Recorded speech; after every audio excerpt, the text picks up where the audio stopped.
Hello, welcome to Act Now Live. I'm Dr. Natalie Phillips. Hi, everyone. I'm Rajani Corona.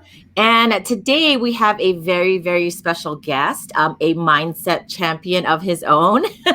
And we're going to bring him on in just a sec. But before we get there, I'm going to have Reg just talk a little bit more about our YouTube channel. So if you're not catching us live, you can always catch us here on YouTube. All right, everyone. We are on YouTube. Go out and search for us at Act Now Guide. And when you find us, make sure that you hit the subscribe button so that you stay connected with us constantly. And then make sure you hit the notification bell so that whenever we drop new content on YouTube, you'll be notified. And I keep reminding everyone, this year is when we're going to do more. We've got some goals around YouTube and not just putting up our show from Sunday, but we plan to do more content. So you don't want to miss that when we started, especially in the beginning. It's probably going to be rather funny. All right. So again, we are super excited to have our guest come in here. We sort of roped him in. He's kind of staying with me. I've known him for just a little, like almost 30 years. And if you saw our post earlier, I mean, I can sit here and brag about him. He's got okay, so he received his master's degree in counseling. He went back and got his master's degree in counseling at age 54 while working 5 other jobs. He swam Alcatraz, guys, okay, like in a wetsuit. When he was 60 years old, he prepared for the swim for 3 months, and it was 58 degrees. The water was 58 degrees. There's no way I would have been able to do that. Most recently, at the age of 70, he actually swam for 12 hours in a row just to raise funds for a local swim club. And they raised over $19,000. That's amazing. He had to stop. Yeah, I think he had to stop and just get like his temperature and vitals taken and everything like that. So every so often. And then he was Senior Athlete of the Year in South Dakota, won 23 of 26 swimming races in the senior games. And he's now preparing for 13 events that he qualified for the National Senior Games in Fort Lauderdale. So he'll talk to us a little bit more about that. But without further ado, I want to introduce to you my father-in-law, Jim Phillips. Hello. Oh, wow. Hello. Hello, girls. Nice to be here. So it's crazy because we sort of roped him in, but as you probably can tell, as you start to get to know him, he is going to be sharing major like wisdom bombs. He is full of wisdom. He drops such knowledge for myself, for my husband, for our kids. It's so incredible.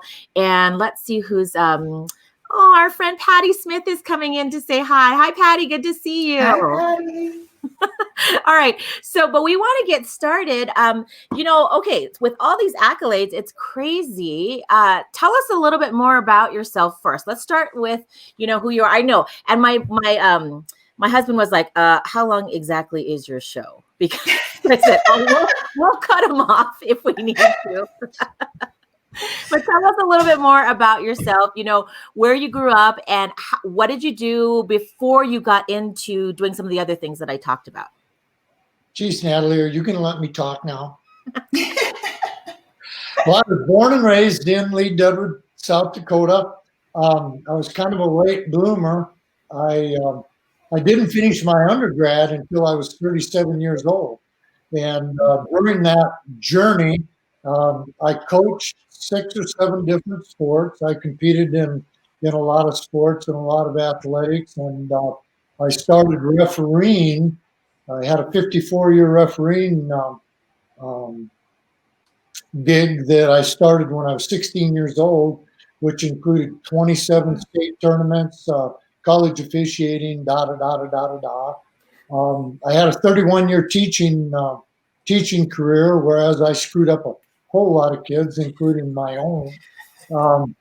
And then I met Natalie, and then the downhill slide continued.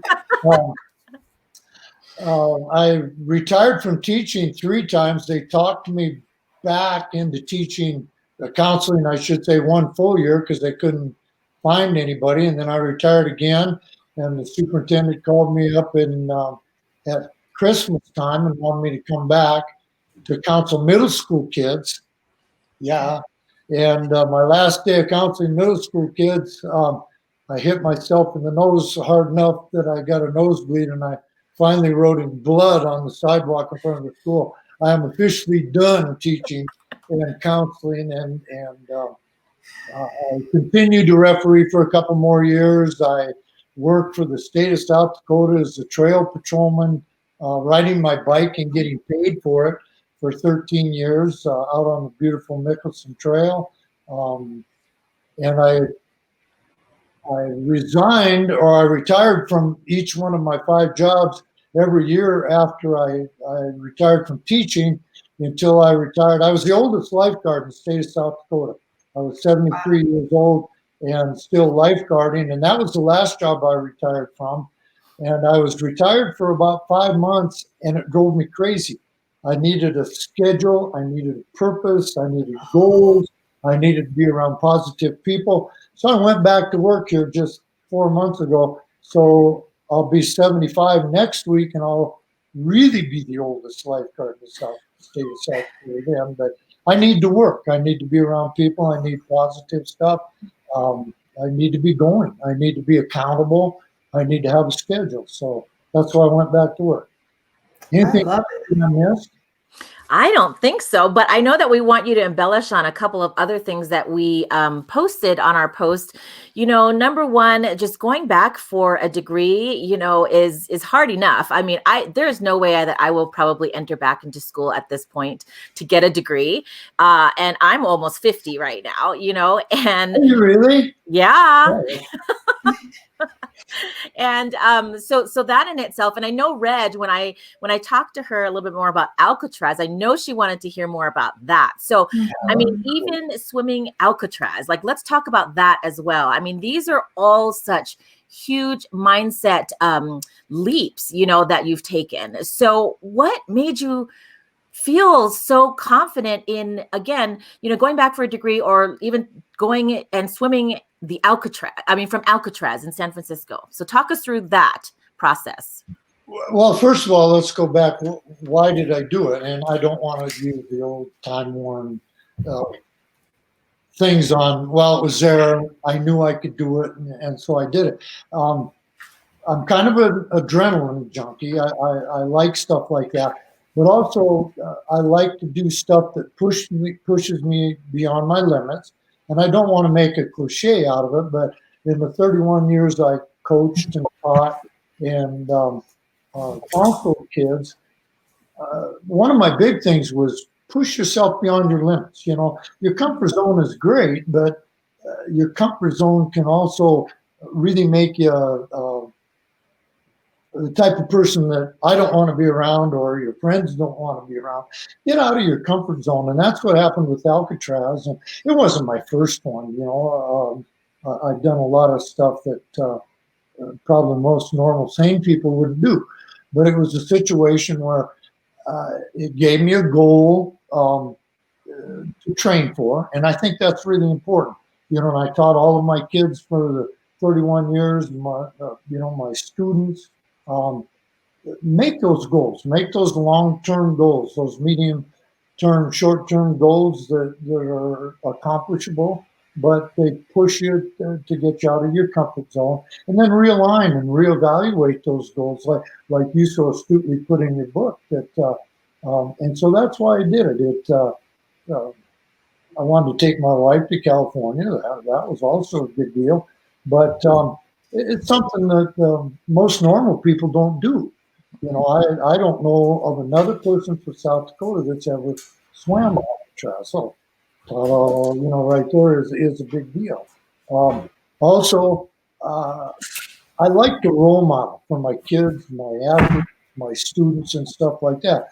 I had a lot of instructors that they were great instructors, but I think it was do as I say, don't do as I do. And I think that's a real poor credo for an adult, for a parent, for a teacher, for a coach. Go out and show your kids, that you can do stuff. Not, it's not an ego thing. just to go out and do it. Yeah, and I think it wasn't even, I mean, it's exactly like what you said, because, yes, you have goals and you pushed yourself, but, you came back, and while you were still teaching, you've competed in multiple triathlons, Yeah. you've inspired the kids that you were teaching to all do a triathlon, or compete that way, and to raise their level of expectations of themselves in something like that, to prepare for and set goals while you were still teaching. And then my son, I believe, I don't even remember, it was probably at least 8 years ago. I mean, he ran a triathlon here that you guys came down, I remember and that so was awesome. Yeah.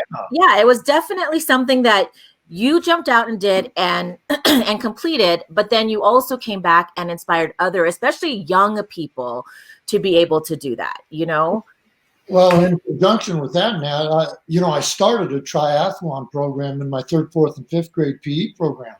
And each one of my fourth and fifth graders trained and did a triathlon. So I ran that for 15 years, and I probably had close to 2,000 kids train and do a triathlon. And some of those kids, bless their hearts, they had no business doing a triathlon, but through peer pressure, through positive peer pressure, that, oh, you can do it. You can go out and do it. Look at Mr. Phillips. He's old and ugly, and he goes out and does triathlons and stuff like that.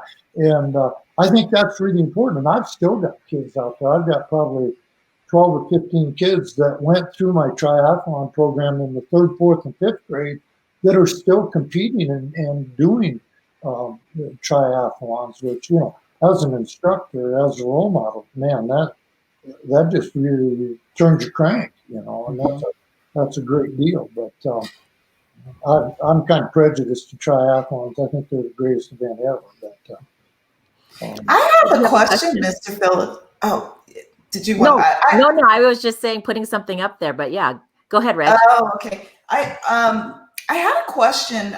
As you talk about goal setting and having a vision of what you want to achieve and stepping out of your comfort zone, do you believe that also maintains your youthfulness? It keeps you young and energetic. Thanks for saying that. And I don't want it to be an ego thing, because I hope I don't have an ego. I mean, and that's just exactly why I do it. I graduated with a great bunch of people from high school, and they have gotten really old. My classmates have gotten really old, and I'm going to miss y'all's school reunion because I'm going to be competing at the National Triathlon. Okay, and you bring up a great, interesting point, and I don't do that just to maintain my youthfulness, but vice versa. Because I've done it, I keep kind of a young attitude, and even though my body is really old, it keeps going. And you bring up a very interesting point. Yeah, that's why I do it, and I wish more of my peer group would do it. And that's another thing when Nat and I were talking about putting this little thing together, hanging around positive people. Natalie didn't talk about it, but last summer I swam across every lake in the Black Hills, 24 total lakes. Took me about 3.5 months to put everything together. But the guy that I swam with was 46 years old, and he's 10 times the swimmer I am. But he's so vibrant and so gung-ho and just such a great guy. He inspired me. It was my idea, and I was going to do it all by myself. But just because I was hanging around a guy almost half my age that was twice as good swimmer, I get fired up by going out and doing it. So you bring up a great point. Yeah, go ahead. That's awesome. That is so awesome. And we talked about in our book, and we were talking about this week, we were going to talk about growth versus fixed mindset. And I think that this speaks to that, because a lot of people think that as they get older, they have these limitations and I can't do these things and they just kind of settle into this place of being kind of old. And my husband and I talk about this all the time. I'm 54, he's 57, and age is a number, and it's what you think about in your mind. If you limit yourself in your mind and you're fixed in this space of I'm old and I can't do these things, and that's what you're going to attract into your life. But when you have that growth mindset and you say age is a number, and yes, I'm changing, and yes, I'm a little bit different, but these are the things that I have set as goals. These are the things I want to do. And you just set after them, right? And you persevere, and you're a great example of how that it doesn't matter how old you are. What matters is what's your mindset and what do you want to achieve. And I love that. That's exciting. Yeah. Yeah. And let's talk a little bit more about one of your most recent accomplishments. I know that I'm going to put this picture up here, but these recent accomplishments of even qualifying, taking the state senior games and then qualifying for 13 events at the national senior games in Fort Lauderdale, and talk us through that process of you competing, training, and then how you're also having to go back and work on that as well. And is there anything that you would change or anything that you would do similar as you prepare for the national senior games? I've been, and that's a good question. I've been really lucky that my body has held somewhat together for a soon-to-be 75-year-old guy. And I've been around swimming pools, and I've been around positive people most of my life. And I've been able to do stuff. I've never gotten too far away from the athletic, physical fitness entity. In regard to my 11 golds, kind of ticked me off. I did get beat in one race by a guy that he shouldn't ever beat me, but that's neither here nor there. The year before, I did win 12. I won all 12 of them. But I've been blessed. Like I say, not to be redundant, my body's held together, but that at an early point in my athletic, if you will, career, I was able to set goals. I was able to set the goals not only physically but mentally, that I wanted to obtain, and I've been able to do that by God's will, I guess. Yeah. What are some of do you have any routines when you're setting these goals? Like, what do you do? Do you write them down? Do you put them in a book? Do you check them off? What do you do? Yeah, I'm very, very, very goal oriented, and like I say, I taught a life skills class to my 4th and 5th graders, and I kind of got stuck into it because it was either teach a life skills class or go half time. So my principal, who was a great lady at the time, said, "Well, Jim, why don't you teach this life skills?" And I had not a clue what to do, and I thought, well, what in my life are the most important thing other than family?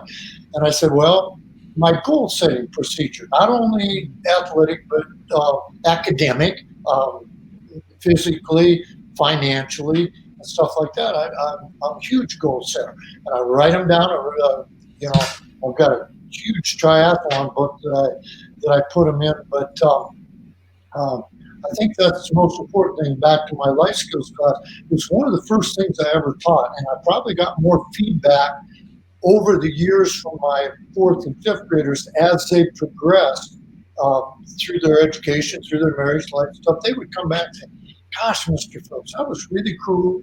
You taught us, how to set those long-term goals, how to set those medium goals, and the short-term and achievable goals, and then go back every so often, reevaluate that goal-setting progress, and if one wasn't working, hey, there's nothing wrong with erasing that thing and putting something in there that's more achievable and that's more applicable to where you want to get educationally, financially, or anything." So I think that was the first thing that really ignited me, and it got me more fired up. And like I say, I've always been a goal person, but teaching those 4th and 5th graders and seeing how they accepted what I was teaching them, and I thought, boy, this stuff must really work. So it got me more fired up on it, and I still do it. In fact, I sat down last week this national senior games has been postponed again. So I had to realign. My next stop is going to be in Iowa to do a triathlon in June because the national games push back 6 more months. I got to do something before that, And so I'm realigning my goals. I've got 136 days. I just figured that out when I'm laying in the bed down in your basement last night. I've got 136 more days to fill that triathlon in Polk City, Iowa. And I'm laying there before I fell asleep listening to your dog upstairs with the bone around. So that's how my goals go. I'm addicted to goal setting. Wow.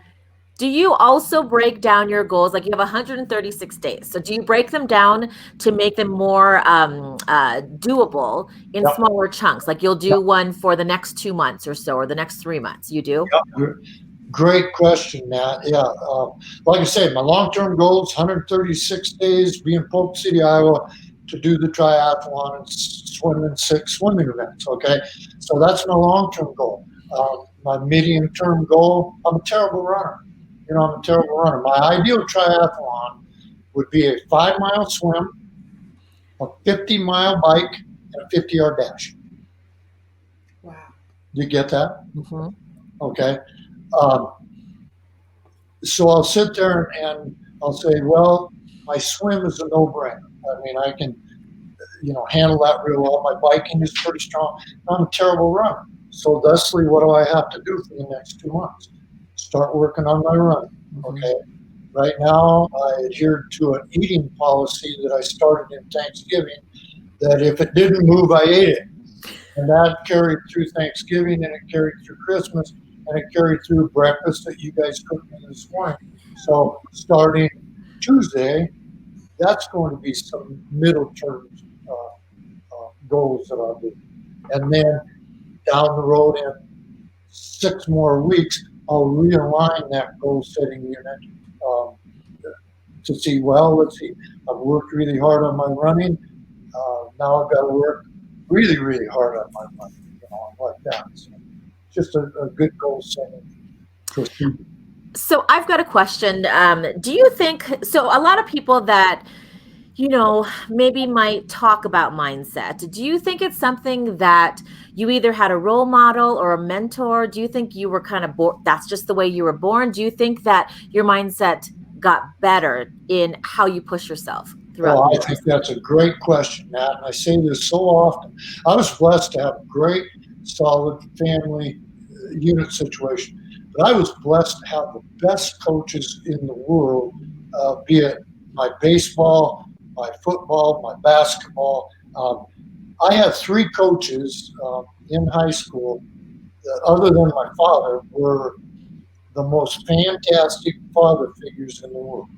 They were the greatest coaches, but also they were great human beings. And we were accountable not only to our parents, but we were accountable to our coaches. And I don't know, I was born and raised in a neighborhood in East South Dakota called Slavonian Avenue. And we were a Cousin Jack family right in the middle of 25 fantastic Slavonian families, okay? And the first 3 spankings that I can ever remember getting were from my neighbor ladies, okay? I shot out a streetlight with a BB gun, and Ann Krilanovich saw me do it, and she came out and spanked me. I was about 7 years old, and then about 2 weeks later, I shot a dog with a BB gun, and then Annie Oakthorpe, my other neighbor, saw me do it. She came out and spanked me with a baseball. So being born and raised in that type of a neighborhood made you accountable. And I think, you were accountable to your coaches, you were accountable to your neighbors. And so thusly, I think that was just a snowball effect that, you respected your elders, you respected their opinions, you respected their authority, and I carried that through. That's what I tried to do with my athletes, my kids, my students, stuff like that. Your question is awesome. Awesome. Well, I got this picture from you, and it was pretty amazing because you sent me a text. And number one, I didn't know that you got the book, and you said that you read it in less than 24 hours, Yep. Yep. like all the way through. Yep. And sent me this super long text message. And I'd love for you to share a little bit more about some of your takeaways from the book. Your book was awesome. It was just kind of not a wake-up call, but it was, it wasn't any of the turn the light on, because there probably wasn't anything in the book that at one time or other in my life that I hadn't experienced, that I hadn't taught, that I hadn't, but a lot of it had kind of gotten on the back burner. And it was kind of a aha moment. It was kind of a reaffirmation of, wow, I knew this 5 years ago, but I haven't thought too much about it. So that's why, and how weird my sleeping habits are. I was up at 2 o'clock in the morning reading it. So the reaffirmation through you guys' book was awesome. And I'd gotten all 11 of my competitions last summer had gotten canceled. So I'd gotten a little lethargic in my eating habits. I'd gotten lethargic in my workouts, in my getting my stuff in a group. And you guys' book, just like I told you in that text, that just kind of got me fired up again and reaffirmed some of the things that I knew, but I needed a little push, which you guys' book really did it. And I've let a couple of my buddies read it too. Though, this guy that I work out with read it, and he thought, yeah, it's good stuff. The goal setting, being accountable, discipline, bridge between your goals and your accomplishments. That's a no-brainer. But I had kind of gotten away from that philosophy, and losing all the competitions that I did last summer. The book was great, just absolutely fantastic. And I've got it right underneath the table, right next to my recliner, and I pick it up quite often, and just to reaffirm some of the things that I need to reaffirm in. Yeah. And I love how you talked about, all during your accomplishments too, the goal setting and the things that you had to set up in order for you to succeed. I know another takeaway that you had talked about was the importance of relationships with positive people. So, this one's kind of interesting. I want you to embellish on this one if you can, because as a male, I feel like women can have a lot of girlfriends and really good conversations, right? And we connect with each other pretty quickly. I feel like for men, it might be a little bit harder. So, who are the positive people that you surround yourself with in your life? Being close to 75 next week, like, who are these positive people that you've learned to surround yourself with and continue to surround yourself with? That's a great question, Nat. And I mentioned this I call him a kid. The fellow that I swam all the lakes with, such a positive, gung-ho, just you feed off people like that. That's why the senior games are so cool. You go there and just like Red says, here's people. I competed against a guy 94 years old in Watertown, South Dakota last year, and he used to be the governor of South Dakota, and he's 94 years old. And the first time I ever met him, and his name is Frank Farrar. First time I ever met him, he was 72 or 73 years old. I competed in a triathlon with him in eastern South Dakota. And here he is, 94 years old. He's still competing. He's such a positive, you feed off people like that. The senior games, I was in Watertown last year, and there was a guy came over, same age I am, and he was from Texas, and he said, I was at a family reunion over in Minneapolis, and he said, I've been around them for 3 days, and he said there was such negativism. He said, I heard that South Dakota was having their senior game, so he drives from Minneapolis to Watertown just to swim, just a positive, gung-ho situation like that. And get back to your situation on the female grouping together as far as the mail. I have made a goal. One of my goals, long-term, medium-term, short-term, it's all three.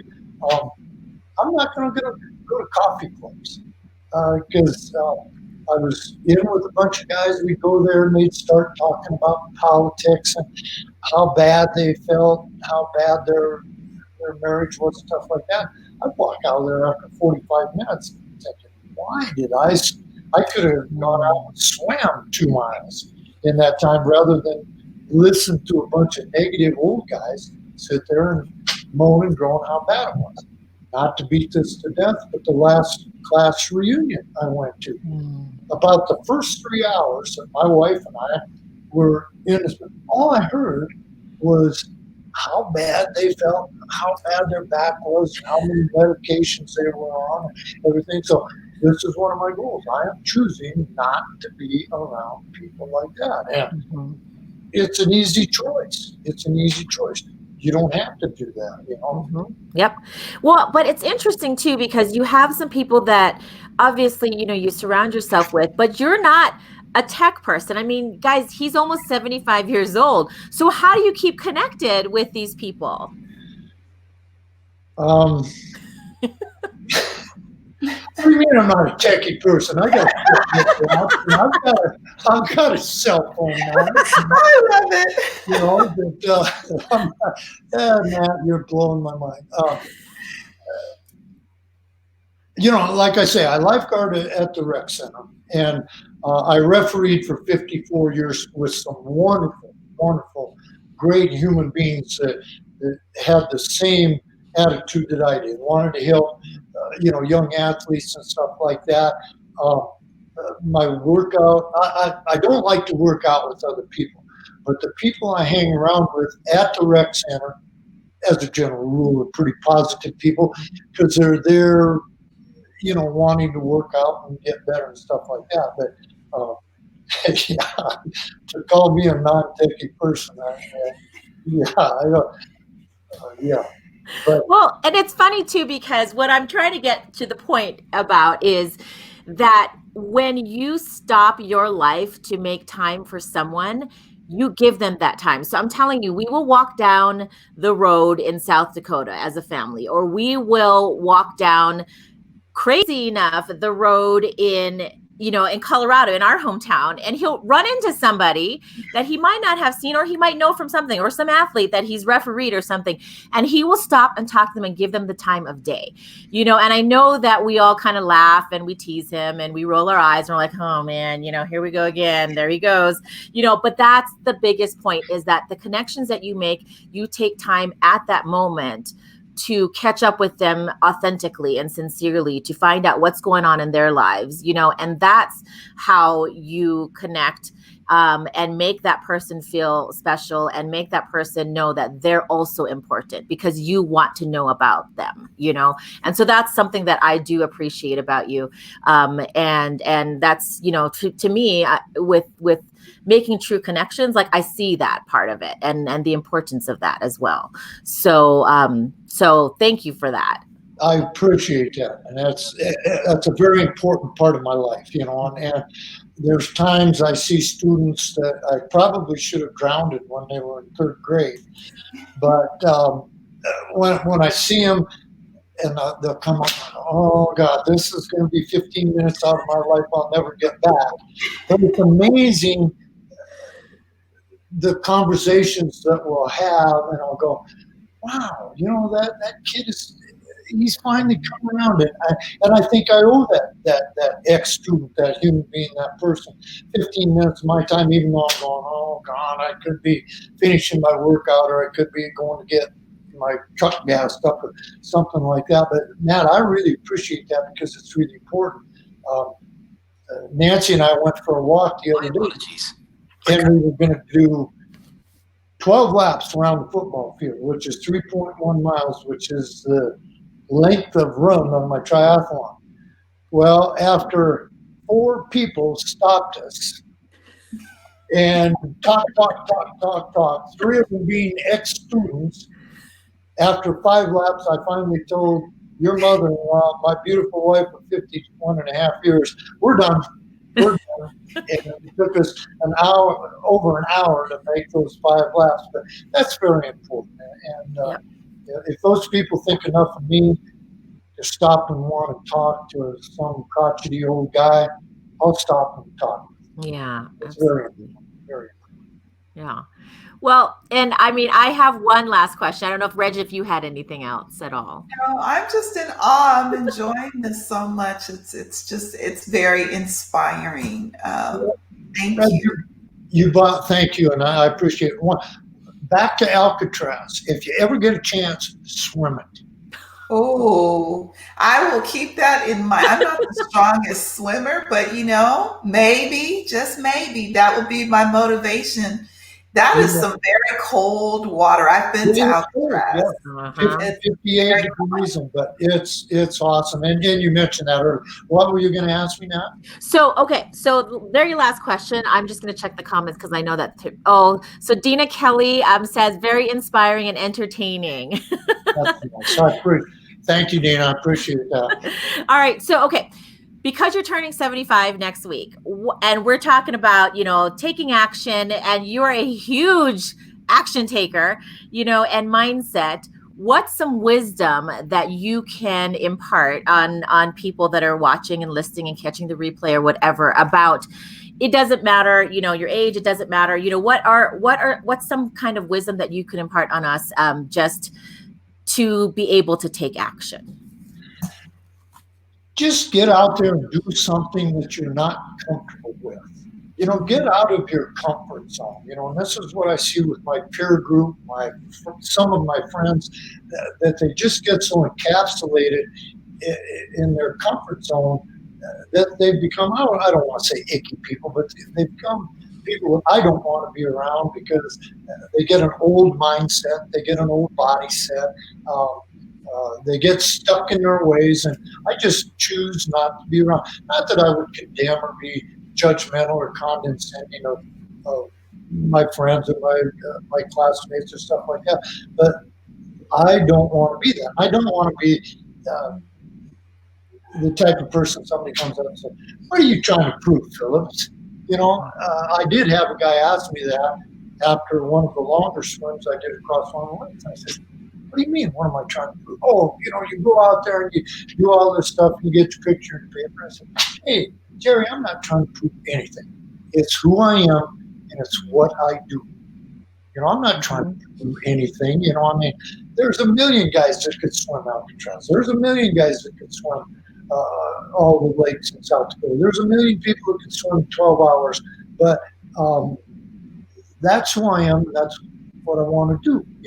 And that's if I could tell anybody that, hey, get out of your comfort zone and do something that might get you off 10 of the 12 pills that you're taking, or the problem you're having with your back and stuff like that. So I think that would be my message. And when I'm gone and you guys get ready to bury me and take all those stupid plaques that I don't know what I'm going to do with, and when, like I say, put them around my coffin and only bury half of me and then just put the rest of them in my coffin. And so that's who Dad was. He just wanted to inspire and get you out of your comfort zone and make you the best you can be. I know that's a time-worn cliche, but it's really important. Be the best you can be. That's what I tell Noah, or McKenna or Kingsley or those crazy people. Be the best you can be, whether it's a singer, a dancer, a basketball player, a dishwasher.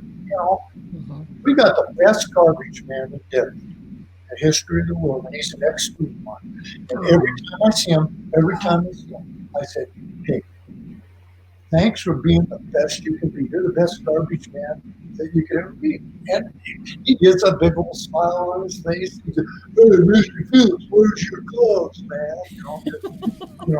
But that's important. Did I answer your question?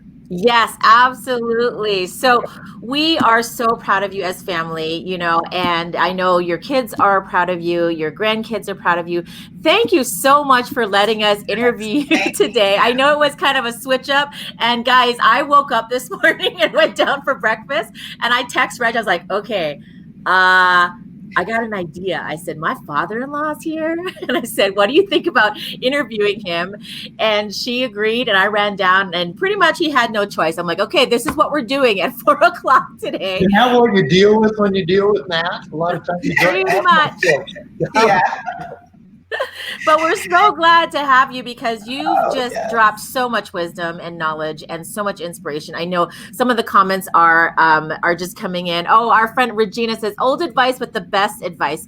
Be the best you can be. Yes. And our friend Dina says, this has been awesome. So thank you guys so much. Yeah. I have totally agreed. And thank you so much for being here. And I think that it was such a great episode. So yeah, thank you, Mr. Phillips. I was taking notes as well. It was very inspiring and just to hear your perspective on things and how you just keep going and really it's driven by purpose and a desire to fulfill what's in your heart. And it doesn't matter what other people think or feel. It's about what you think and staying true to that and being accountable to that. That's so awesome. Thank you so much. Yeah. Thank you guys for the book. You're welcome. You're welcome. All right. So we will be back, you guys, next week. I believe we do have another great guest that I have met on Clubhouse, actually. It's Dean Fox. He is a mindset coach. So we are going to come back next week with him. But thank you guys so much for being here. And we'll be back next Sunday. All right. Yeah, bye, later. Yeah.